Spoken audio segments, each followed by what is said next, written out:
we shall reflect on the life of St Bibiana.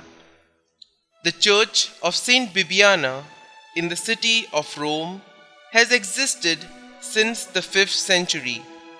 It is said to have been dedicated by Pope St Simplicius and to have contained her body.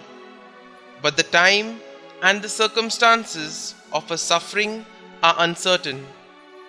According to legend, Bibiana was a native of Rome and daughter of Flavian, the ex-prefect of the city.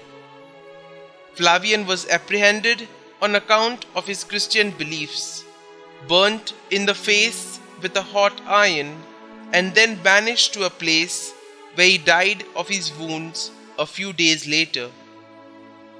Dafrosa, being equally faithful to Christ, was, on the same account, confined to a house for some time, and at length beheaded.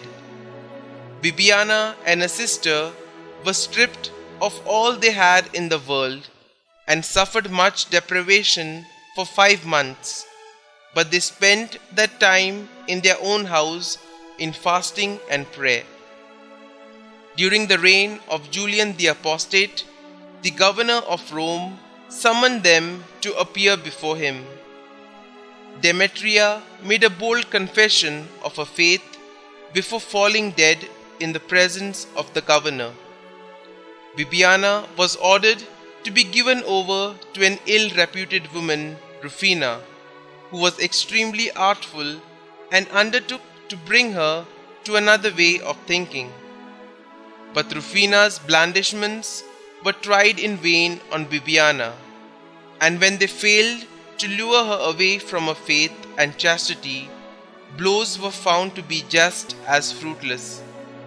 She was then tied to a pillar and whipped with scourges loaded with leaden plummets till she died. The body of this saint, who had undergone such torture so cheerfully, was left out in the open that it might be eaten by scavenging dogs, none of whom, however, would touch it.